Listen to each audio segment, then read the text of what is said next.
Welcome to part 3 of our tutorial, and we're going to do the finishings. So we're going to cut off the excess felt. I'm using a small pair of embroidery scissors. I find they're a lot easier to control than using large fabric scissors or just any big scissors in general. So I'm cutting off the excess, and I'm being careful not to snip my threads underneath by just keeping a little bit of distance between the beads and where I'm snipping. We don't want to cut any of our thread because then our beadwork will fall apart.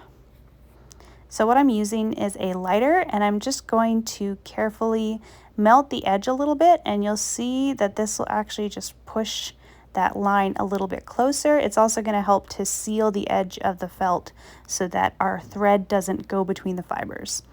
So now that I've got it trimmed and melted perfectly, we are going to go ahead and get the backing. So I'm also just touching it up with my scissors a little bit. My lighter was dying, so I really struggled with this step, so please make sure to use one that is full of fuel. Okay, so now I'm just taking the backing and I'm placing my beadwork on it so I can get a rough idea of how much I'll need, and then I'm just cutting around it with a little bit of excess to do a rough measurement, like that.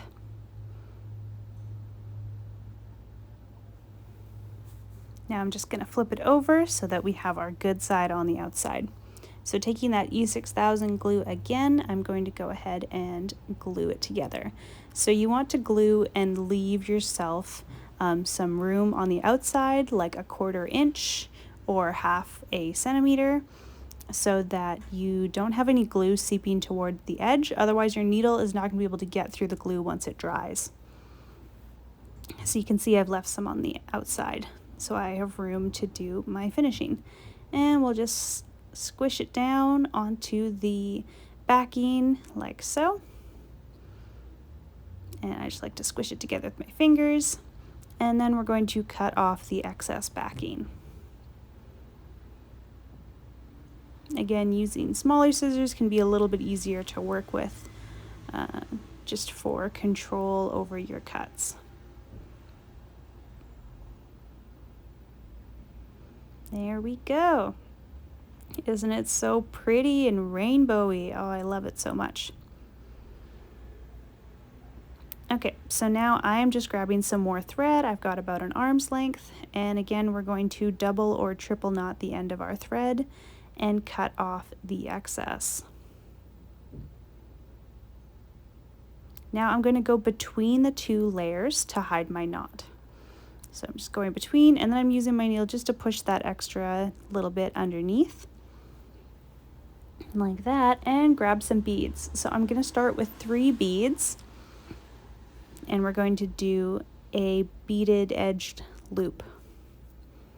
So now I'm going to go between both layers, just a little bit to the left of where I started, and push through like that.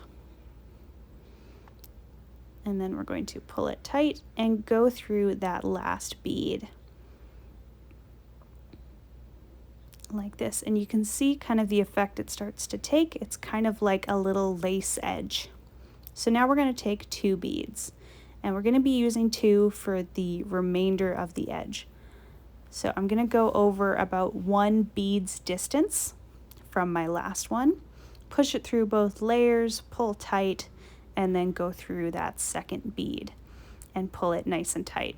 Make sure that you keep this really nice and tight, and you can see it's starting to take form and it looks very cute. This is my favorite edge to do. It's called the 2 bead loop, and I like it because it kind of looks like a little frilly lace, and it just elevates your earrings to the next level.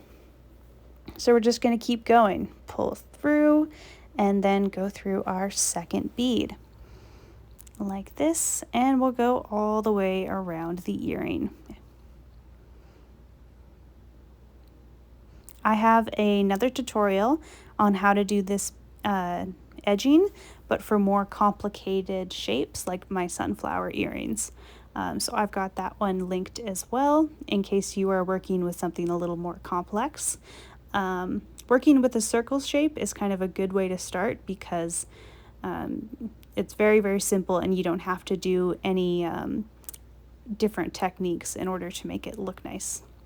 Okay, so now that we have almost gotten back to the beginning, I'm just going to add my beads, and you can see I'm just about there. So this will be my last row before I connect back to our first beads.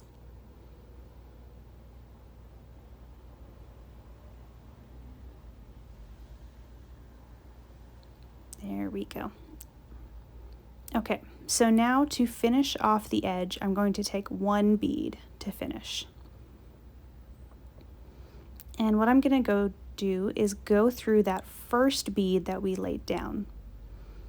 And I'm just going to go through the bead and nothing else, just to pull it tight like that. And then I'm going to go through both the felt and the backing all the way through like that. So that tacks it down on the one edge, and then we just need to pull it back. So I'm going to go up through that bead again. And this is the first bead that we laid down.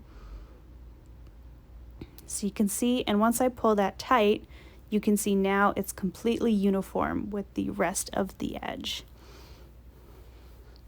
And that is the finished edge. So one thing I'm going to do is add a small loop so that we can attach the earring hook. So I'm trying to measure out roughly, because of my center having that design in it, I want to make sure that I am lining this up with the center so that the loop is at the very top and my bead doesn't look like it's all sideways. So I'm going to go up through the beads and down, kind of like I'm following that pattern and just weaving through it. This is just to get me into place. If you are already in the place you want to be, or it doesn't matter with the design of your earring, then you can just go ahead and skip this step. So what I want to do is get up to these top beads and create a loop between them by adding a couple beads so that it creates kind of a circular shape. So I'm going to grab 2 beads, and then I'm going to go through that next bead. So it's kind of like a little bridge. And then I'm going to go down through the base bead like this, and then through both of the layers. And then we're going to come back up through that bead and through our loop again. And this is just to make it nice and secure. By using a doubled kind of thread in this spot, it's going to create a much thicker base for our hook to sit on so that it doesn't come undone. And then I'm just going down through the beads like this, and now you can see my loop has taken more place and is fully secure. So to tie a knot, I'm just going to put my needle around the thread and then wrap the thread around the needle like this to create a knot.